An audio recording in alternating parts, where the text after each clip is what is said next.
I was tagged by our beautiful sister, Gracefully Brittany. Thank you, sis, for tagging me. And I'm just here for the tag series. And the tag means talk about God. So I just want to let Coach Dana Taylor know, thank you for having me a part of this tag series. And I'm just going to get straight into it. I'm not here to be perfect. I'm not here because I'm perfect. I'm here because God has been faithful. And I'm just going to get straight into it. There was a time in my life where I didn't know my worth. And because I didn't know my worth, I settled. I settled for attention. I settled for being a side chick. I settled for pieces of men who planned not to give me their whole heart. For years, I tried to fill heart voids with men, and that void could only be filled with God. My story just didn't start here. I was exposed to sex at a very early age before I could even understand what I was seeing, what I was feeling, what it would plant inside of me being taken advantage of. And that point in my life where I was taken advantage of, it opened doors in my life that I didn't even know how to close. Doors to confusion, doors to broken identity, doors to lust. And I carried all of that silently. So as I grew up, sex didn't feel sacred. It felt normal. It felt comfortable. It felt like love. It felt like a connection. Even just, it felt like attention. And the truth is, like, I wasn't a bad girl at all. I was a good girl. I wasn't out here wilding out. I just was at bars on weekends trying to escape, trying to feel something, trying to forget that I was hurting deep down inside, y'all. And you can be smiling on the outside, but deep down inside, you could be hurting. And eventually I just got tired. I got tired of the same cycles. I got tired of the gossip. I got tired of pretending that I was okay. I got tired of hurting. I got tired of heartbreak. I got tired of just people not realizing, realizing she's not okay. My bad, y'all. Just realizing she's not okay because I was smiling on the outside but just hurting on the inside. So I gave my body away. I gave my money away. I gave my loyalty away, trying to prove to men, like, if you can just give me a chance, I can be the one for you. Like, I can be the woman you need me to be, but I never was the one for them at all. And that really hurt me, and it really broke me. It broke my heart because I wanted what everybody else had. I saw relationships, I saw marriages, I saw women being chose, people with their own boyfriends, people living together, people having kids. And I just thought, maybe, okay, if I do this, I can have that too. Like, if I do this, they'll love me. If I do this, they'll want to be with me. But instead, I just was being used, and I was left feeling empty, and I was left empty. It was a season in my life where I had a phase where I was with different men like every few days. Sex was a coping mechanism for me. Drinking became a coping mechanism for me because I was trying to numb the abandonment. I was trying to numb the rejection. I was trying to numb the little girl in me wondering why my father wasn't there. I didn't know what healthy love looked like. It was never modeled to me. And that void that I was trying to fill, it started with me feeling abandoned because I felt like my dad wasn't there teaching me the things that I needed to be taught. He wasn't there teaching me the things that a girl should learn by her father. how a man is supposed to treat you, how, you know, how men's supposed to open doors, how they supposed to love you. Like a healthy marriage and a healthy relationship wasn't modeled to me, and I was so hurt, I was so crushed, because I was trying to find the void in my heart with men, doing things with men, trying to figure out, okay, I just want to be loved too. Maybe he will love me, maybe he would be there for me. I remember one day, after every encounter that I had, I felt so empty. I felt lost. I was hurting. I remember it was times that I would cry once a guy leave. And then one day, the Lord said, no more. He said, no more. He said, you are in the world from your partying and your drinking and you doing those things. You're giving yourself to people. You settling. Like I said, I was never a bad girl. I was a good girl. I just was doing things trying to fit in. Just doing things trying to feel love, because I felt like my parents wasn't there with me. I felt like I didn't have nothing healthy modeled. I feel like I grew up by myself. Although, you know, other people may not feel like this, but I felt like that.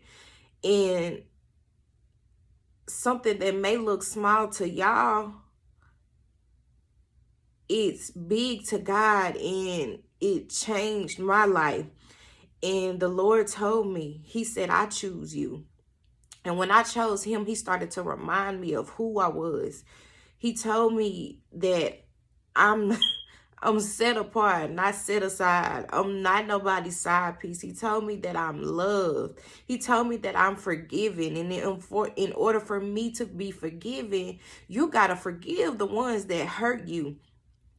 And I was thinking, why would I settle when Jesus took nails on the cross for me?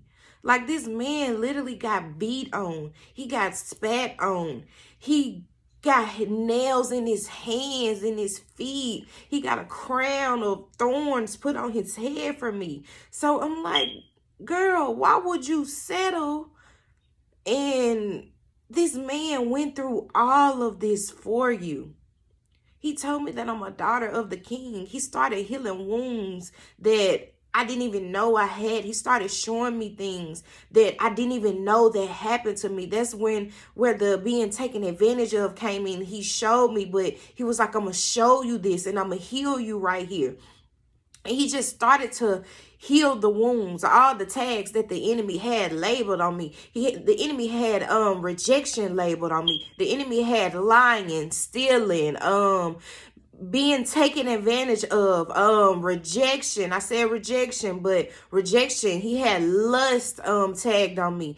And then when it came to love, he sent me people at the right time. He sent me a spiritual covering. He sent me family that wasn't blood. He sent me people that was heaven sent to model his love for me. God showed his love through them. God showed his love for me through them. And God told me, don't look back. He told me, don't look back. I'm with you. He promised me, you will have your husband. You will be married. But until then, you are my bride. You are my bride. You are my bride. You are my bride. Let me heal those wounds in you. Let me do it. A man can't do it. Your dad can't do it. Your mama can't do it. People can't do it. The world can't do it. Drinking can't do it. Smoking can't do it. None of it can do it. None of it. And I got to a point in my life where I was like, okay, God, well, no more. No more. I won't let nobody touch me because sex was a coping mechanism and I was left feeling empty. I'm going to stop drinking because drinking, as I was drinking, I was turning into somebody else. Drinking causes spirits. When you're drunk, that's a whole different spirit. I was causing soul ties on my life that had to be broken. I remember in my phase where I was building my relationship with God, I was reading my Bible, and I started in the book of Proverbs. I was reading my Bible after that last encounter I had with somebody. I was like, Lord, um something happened, and I was like, Lord, if you let this be minor, not major, nothing big, Lord, I promise I will serve you, God. I promise I will serve you. I will surrender my life to you. I will grow my relationship with you. And after I walked out of that place, it was minor, y'all. It was so minor. And I sat in the car and I was like, Lord, I promise I will not give myself to no man again. This body is yours. Your word said your body is the temple of the Holy Spirit. And I tell you this today, ladies, you don't have to settle. You don't have to fall for anything. And I tell you this, and I stand before you today. I'm not perfect, but I'm free. Today, not today, but a couple days down, February 12th, I celebrate 2 years of abstinence because, like I said in the beginning, sex was a coping mechanism for me. Drinking was a coping mechanism for me. I celebrate 2 years of being sober-minded. I haven't touched any alcohol. I haven't picked up any alcohol because, like I said in the beginning, drinking was a coping mechanism for me as well. I had to drink in order to have sex. Do you know how crazy that sounds? But I'm choosing to honor God with my body. I'm choosing to honor God with my body. Today I have purpose. Today I have a voice. As I sit on here and tell y'all this, y'all, it was so hard for me to sit on this camera and just give my testimony. Because I was worried about being shamed. I was worried about being questioned. I was worried about, oh, why you didn't tell me this? But the thing is, I have a movement. Guard your heart, girl, isn't just something I say. Guard your heart, girl, is something I survived. And God did that. The Bible tells us, above all else, guard your heart, for everything you do flows from it. And today I'm learning to embrace my singleness. I'm learning to let God heal the deep places because I know now I have to win souls. I'm here to minister and share my story with women. I'm here to intercede for women and men. I learned that I'm an intercessor. I learned that I'm a prophet. I'm here to do kingdom work. I'm here to do the work of the Lord, and I'm here to allow God's light to shine through me. God freed me, y'all. He freed me from lust. He freed me from settling. He freed me from searching for love in broken places. And if he freed me, he can free you. So if you feel broken, if you feel overlooked, if you feel like you're giving pieces away, pieces of yourself to a man, y'all, it's not worth it. As my spiritual mother always say, you give pieces and you gonna be in pieces. We don't want to be in pieces. We want to be in peace. In pieces with God. Freedom is with God. Love is with God. Protection is with God. Y'all, God is such a daddy's girl. He is such a daddy's girl. Every day he remind me why he's a daddy's girl, and he protects me, y'all. The protection don't feel good, but as I'm always reminded, it don't feel good, but it's for your good. Ladies, I want you to know that there's nothing wrong with you. God can heal you. God can restore you.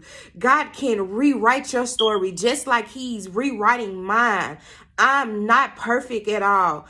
I'm becoming. I'm still becoming. And I'm not the woman that I was years ago versus now. Y'all, it's been times where God made ways out of no ways for me, y'all. He made ways out of no ways for me. And I'm so grateful that he placed people in my life who can hold me up, who can lift me up in prayer when I need prayer, who can help me when I call on them. At first, my heart was so guarded because I wasn't used to people helping me. I wasn't used to people praying with me. I wasn't used to seeing healthy marriages. He placed people in my life, sisters in my life that I needed, who will call and check on me when I'm quiet, who will who will come and just sit with me, who would speak life into me when I'm feeling empty, when I'm feeling down, because it's times where I feel lonely, but they remind me of what God said. God said that he will never leave nor forsaken me, and that I'm not alone. And ladies, I want you to know that you're not alone. You are loved. You are valuable. You are protected. You are daughters of the King. Men, I want y'all to know that you are loved. You are valuable. You are kings of the King. God loves you. He protects you. Y'all, he sat here and got his hands nailed on the cross, a throne, put thorns put in his head for you. He's waiting on you. Give him a yes. Y'all, it took me so long. I didn't know who I was. I struggled in my identity until God showed me who I was in him. He let me know that you're my child. And I'm gonna work. You're gonna do work for me. I need you to go out and tell the people what I've done for you. I settled, y'all. I settled so hard because I wanted to be loved. But there's no love like God.